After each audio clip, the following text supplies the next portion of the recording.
O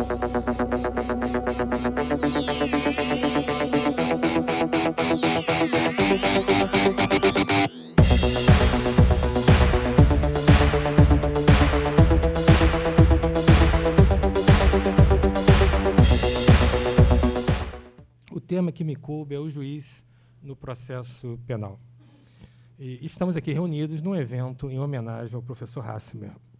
A minha proposta é, nesses 15, 20 minutos, tentar identificar o juiz que atua no sistema de justiça criminal brasileiro, para, em seguida, e com especial ênfase nas lições do professor Hassemer, apresentar qual seria, ao meu juízo, o juiz penal adequado à democracia.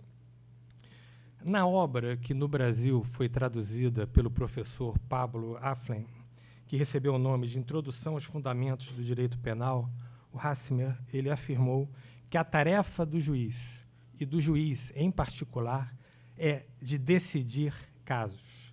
A função mais explícita do juiz no processo penal é decidir o caso penal. E aqui estou trabalhando com uma categoria com significante caso penal, nos termos com que o professor Jacinto Nelson de Miranda Coutinho trabalhou em obra que já se tornou de leitura obrigatória, que é a lide e o conteúdo do processo penal. Aliás, obra que deveria ser reeditada urgentemente, professor Jacinto. Anota aí o pedido. E o que é o caso penal? O caso penal é um evento, né, um acontecimento naturalístico com circunstâncias que o tornam único. Não por acaso, o artigo 41 do Código de Processo Penal diz que a denúncia deverá conter o fato criminoso com todas as suas circunstâncias relevantes. Em uma grosseira simplificação, é possível dividir os juízes penais, os juízes que atuam no sistema de justiça penal, em dois grandes grupos. É o que eu estou propondo. Um primeiro grupo, que na tarefa de decidir o caso penal, nessa tarefa primordial do juiz, utiliza o processo penal como um instrumento de pacificação social ou de realização do valor segurança pública. O segundo grupo, um grupo que desconfia do poder, ele passa a utilizar o processo penal não como um instrumento de pacificação social, não como instrumento de realização da segurança pública, mas como instrumento de garantia dos direitos fundamentais do imputado, daquele a quem se atribui um fato penalmente relevante. Essa visão liberal ela costuma ser rotineiramente e com equívocos rotulada de uma postura garantista. O primeiro grupo, que eu pretendo aqui chamar de utilitarista, uma vez que eles admitem o afastamento de direitos de uma minoria em nome da satisfação ou da maximização da felicidade da maioria, ele, em regra, adota o que o Franco Cordeiro, ele chamou de estilo inquisitório, estilo inquisitivo. É bem verdade que essa regra ela comporta exceções. Ao descrever o estilo inquisitivo, o que o Cordeiro dizia? Ele dizia que o estilo realça basicamente duas características. A primeira é a sobrevalorização da imputação, aquilo que se convencionou chamar de primado da hipótese sobre o fato e que o professor Jacinto Nelson de Miranda Coutinho tanto insiste em combater. A segunda característica é a conversão do processo em um meio, em um instrumento tendencialmente policialesco. A grosso modo, o juiz utilitarista, ao invés de decidir de acordo com as provas produzidas sobre o crivo do contraditório, naquele duelo intelectual entre acusação e defesa, ele inversamente se utiliza da prova para, então, demonstrar o acerto da hipótese a que aderiu previamente. Uma hipótese que ele adere mesmo antes do início da instrução.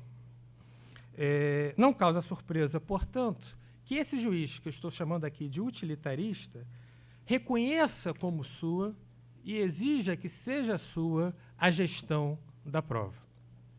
O segundo grupo, que é o etiquetado de garantista, e aqui eu abri um parênteses, muitos daqueles que são chamados de garantistas não o são, né? Hoje se identifica todo o posicionamento mais liberal como garantista, e isso nada tem a ver com o garantismo, ou ao menos com aquilo que se convencionou chamar de garantismo a partir da obra de Luigi Ferraioli, de 1989, Direito e Razão. O que faz esse segundo grupo? Ele procura fazer dos direitos fundamentais obstáculos inafastáveis ao exercício do poder penal.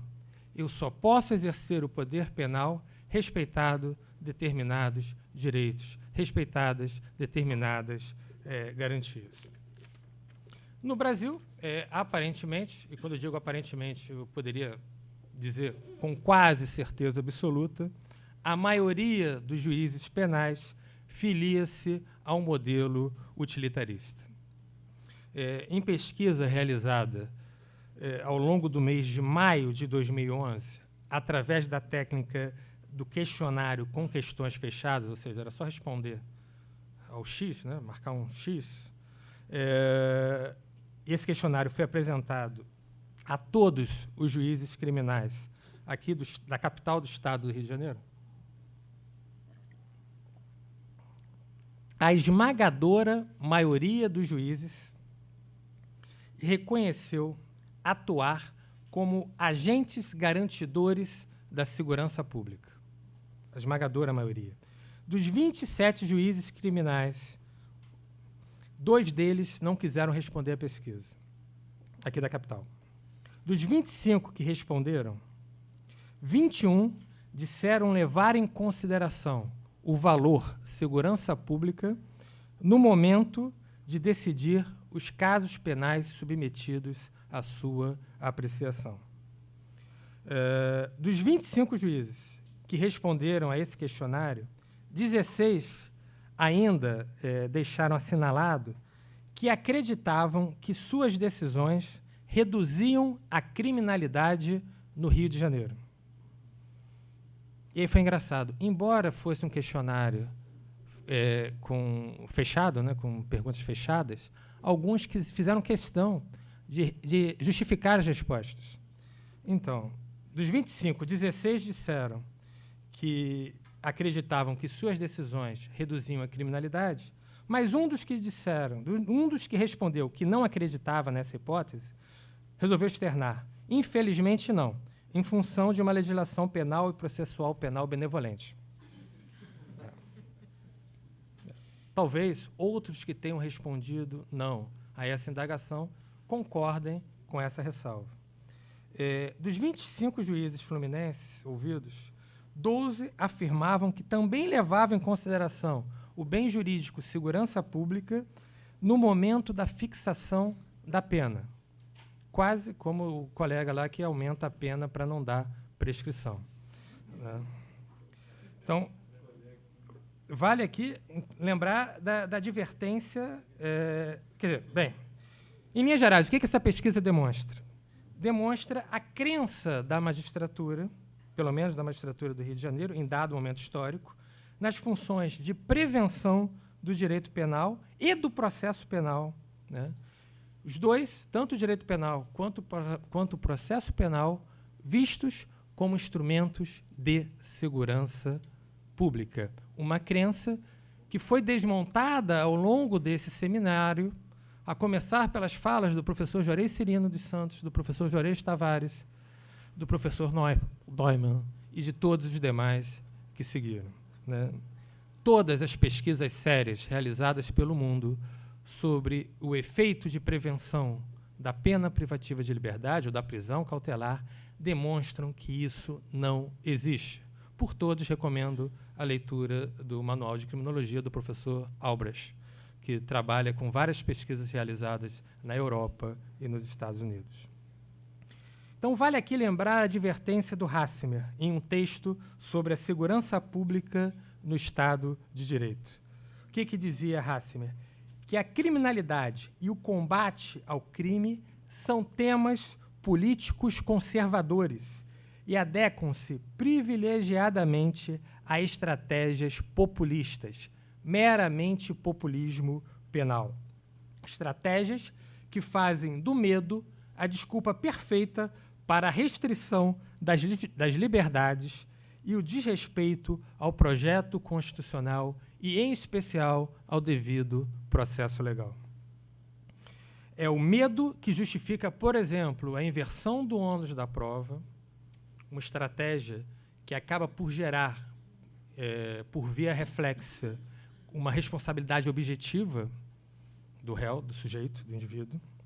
É o medo que justifica a confusão, hoje, muito presente, entre as funções administrativa e jurisdicional, a diminuição na transparência das investigações a que se referia o professor Geraldo Prado na sua fala.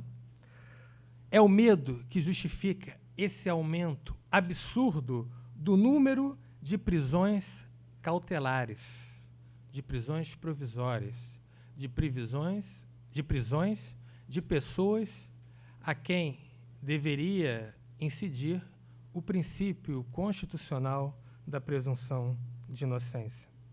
Então, a questão que se coloca passa a ser a seguinte: esse modelo utilitarista revela-se adequado à democracia?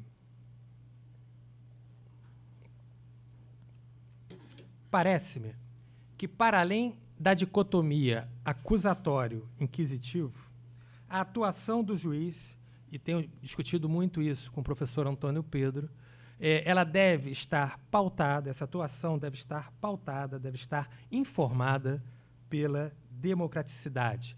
Democraticidade no sentido utilizado pelo professor português Rui Cunha Martins.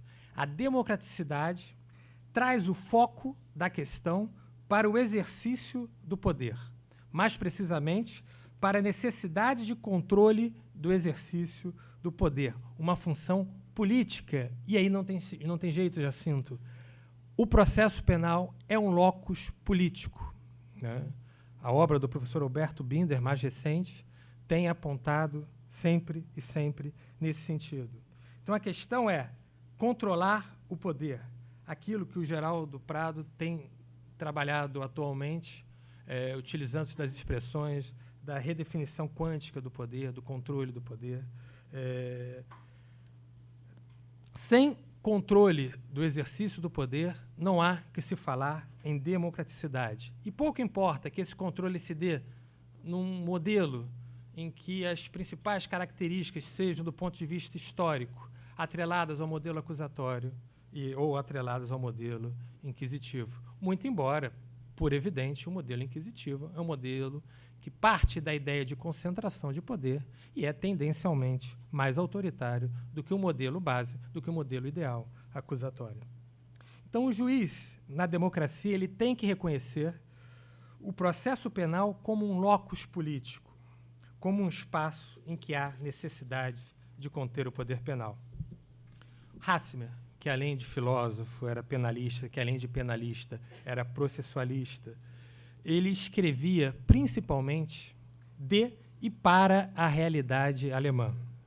Em famoso texto sobre a vinculação do juiz à lei, ele deixou escrito que, superada a ideologia da subsunção, a crença ingênua no silogismo judicial, era necessário reconhecer que decidir é compreender.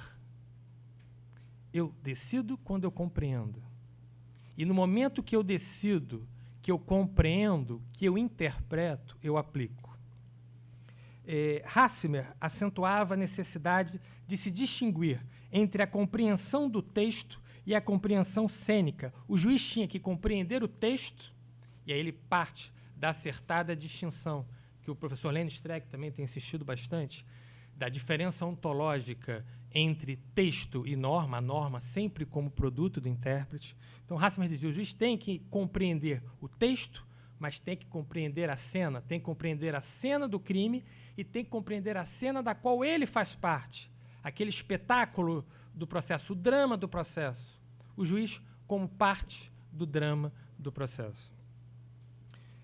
É um juiz informado pela democraticidade que se torna capaz de compreender o que faz e para quem faz. O que faz e a quem ele serve da maneira como ele atua. É o juiz que compreende o texto, o contexto, a influência da tradição que condiciona e também a influência do inconsciente, aquilo que Freud sabia, um saber que não dizia, né, um saber que não se sabe, na tomada da decisão.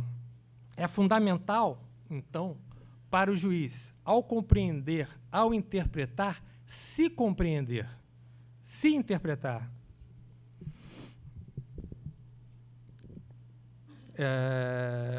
E não achar que é um ser estranho ao problema criminal, que é um ser divino, que é o juiz Hércules a que se referia Dworkin,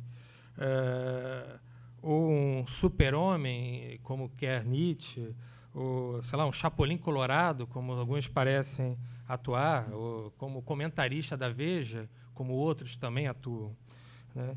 É um juiz que se interpreta, né?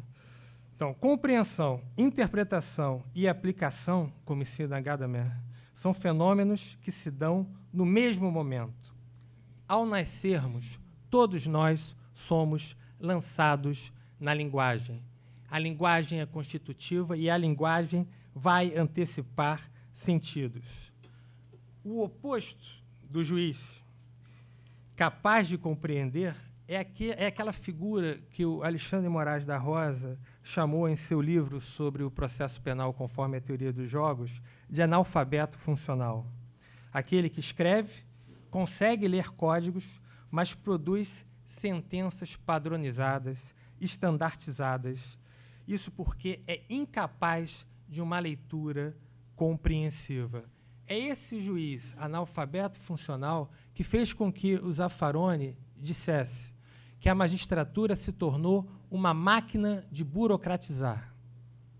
Uma máquina de burocratizar. Seja por causa de uma neurose conservadora, seja por causa de um comodismo crônico, no qual os juízes produzem sentenças em quantidade e de maneira a agradar o tribunal para ter facilidades dentro da carreira, para conseguir promoções, para não ter dores de cabeça. Aliás, esse livro do Zaffaroni também tinha que ser reeditado, foi uma tradução brilhante do professor Juarez Tavares, e a tradução ficou melhor que o original, porque em determinados momentos o professor Juarez Tavares ligava para o Zaffaroni, Zaffaroni, essa parte aqui não está legal, não está bem claro. Não ficaria melhor... Não foi assim, professor? Foi. Não ficaria melhor assim? E aí o Zaffaroni, pode mudar. Aí o professor Juarez Tavares mudava. Então, é um caso no qual a tradução foi... né, talvez seja mais precisa do que o original. É o Poder Judiciário. Né, acho que na Argentina ficou como Estruturas Judiciais, o nome do livro, salvo engano.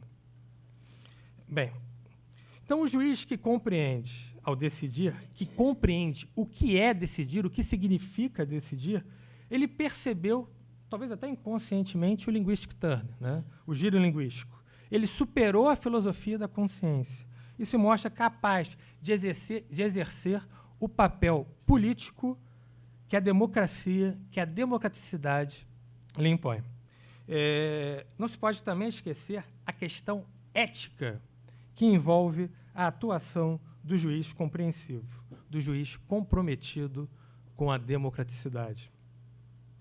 A ética do juiz penal, e eu tenho pensado nesse sentido, supõe o reconhecimento pelo magistrado de que ele não é um terceiro em relação ao processo. Ele é um sujeito processual. Ele é um sujeito imparcial, equidistante dos interesses parciais, mas ele é um sujeito da relação processual. Ele integra o processo, seus preconceitos, sua preconcepção, suas visões de mundo, sua ideologia, seus desejos, e nós somos seres desejantes. Tudo isso é constitutivo da forma como ele irá conduzir o processo, da forma como ele irá valorar a prova, da forma como ele vai construir a prova, e o Tarufo tem trabalhado nesse sentido. E tudo isso vai dizer que tipo de decisão ele dará. Lembram? Hassemer, função do juiz é decidir. Quando ele diz isso, ele diz função do juiz é interpretar. Quando ele diz isso, ele diz a função do juiz é compreender. Né? E só há culpados ou inocentes porque o juiz diz que há culpados ou inocentes. Não é isso a presunção de inocência? Né? Só há culpados ou inocentes porque o juiz diz que há culpados ou inocentes. Então, o juiz, do ponto de vista ético, está implicado no drama processual. Ele tem que ter consciência de que, quando ele diz que alguém é culpado, e se essa decisão transitar em julgado, foi ele que fez daquela pessoa culpada, mesmo que aquela pessoa não tenha praticado o crime. Isso é uma questão ética. Né? É a ética da alteridade vista sobre um prisma, talvez, de ordem psicanalítico. Né? É a preocupação com o outro a partir do reconhecimento de que eu constituo o outro também. Bem, em linhas gerais, eu tinha até outras coisas para dizer, mas muito já foi dito na fala do Geraldo, muito já foi dito na fala do professor Juarez Cirino dos Santos. Eu queria fazer uma confissão. Eu estou doido para ouvir a professora Ana Elisa, então vou poupá-los da minha voz e partir para a próxima fala. Muito obrigado, gente.